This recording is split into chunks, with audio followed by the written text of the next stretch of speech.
Thanks for tuning in. You're still watching the World News. We're back for more stories around the globe. To start the news, more than 80 people have died in Ukraine from a cold weather that has been gripping the country. An official from Ukraine's health ministry said 83 people were known to have died from cold. Most of the victims had been found on the streets. Temperatures as low as minus 23 degrees Celsius, as heavy snowfall this month, have left the capital Kiev and most of the country under a thick frozen layer. More than 500 people were being treated in hospitals, and in the western part of the country, vehicles were trapped in a three-day traffic jam stretching at one point about 20 kilometers. Nearly 100 towns and villages across the country remain without electricity. Army units have also been deployed to help clear the snow on major motorways. Back in China, 3 people have been confirmed dead and 20 others injured after a fire engulfed a commercial building in northwest China's Shaanxi province Saturday, local authorities said.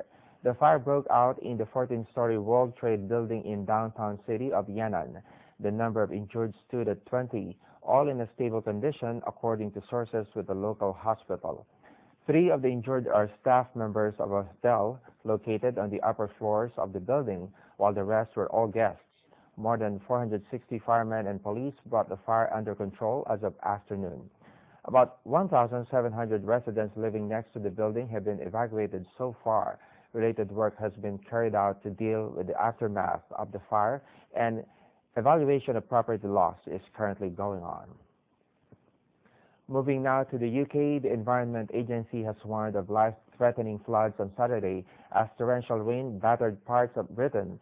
Flood warnings were issued for the region between Cornwall to North Yorkshire, with 4 severe warnings in Devon and Cornwall. The heavy rain resulted in travel disruption, while homes and businesses in the southwest of England were hit by flooding. The Environment Agency issued 2 severe flood warnings in Broughton and 1 each in Helston and Lotswittle, both in Cornwall. In Broughton, local residents assisted emergency workers in efforts to distribute sandbags. Several were seen filling bags with sand as fire crews worked to pump flood water out of affected homes.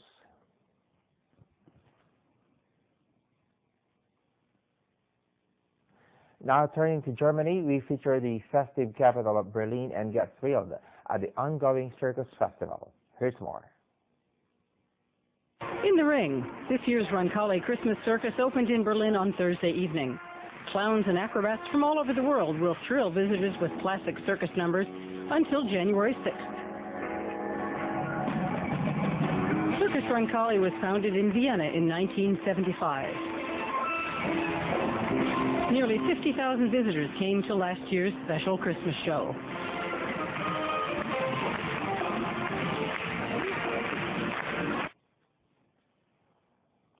Let's have some fashion news. More than 100 pet felines took to the catwalk on Saturday to compete in an international cat pageant. About 100 different breeds, some brought from abroad, took part in the competition organized by the New Israeli Cat Alliance. The organizer of the show said the judges examined each breed according to its external traits.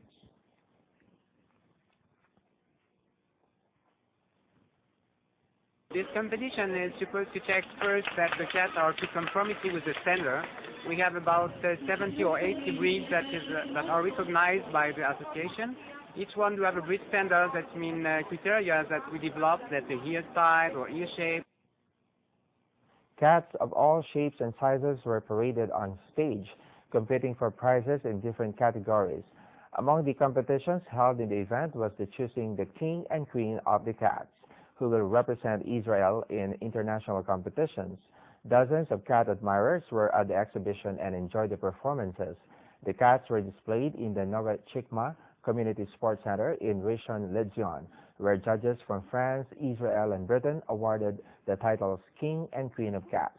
The Queen of Cats is Kaya and owned by Russian-Israeli Tatiana Ganin. The event has become a tradition over the past few years. The New Israeli Cat Alliance is one of the 40 member countries of FIFE, or Federation of International Feline, International Cat Federation.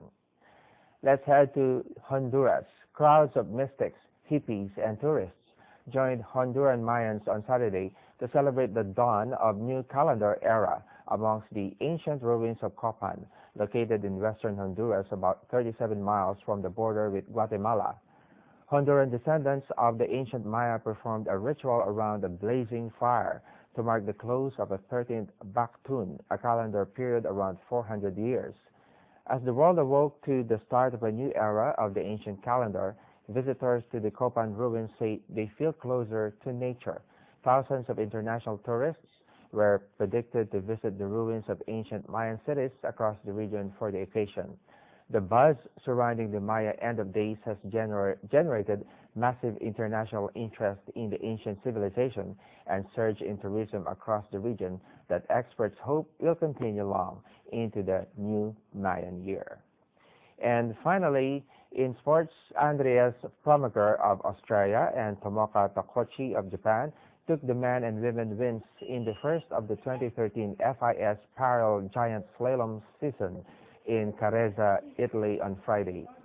Plummaker is the 2012 World Cup title winner, and he continued his success, beating compatriot Lucas Mathis and Victor Wild, a former U.S. citizen who now races for Russia. Plummaker began his final run of 2 with a 0.64-second advantage and was not threatened by Mathis. Tomoka Takuchi had 2 celebrations. Her first World Cup win came on her 29th birthday. The Japanese rider took the win on her 125th World Cup start to beat Caroline Kalb of Canada and Anke Karstens of Germany into seconds and third places.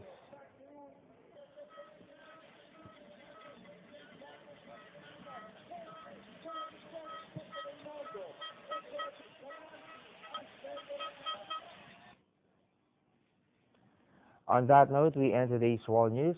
See you again next time.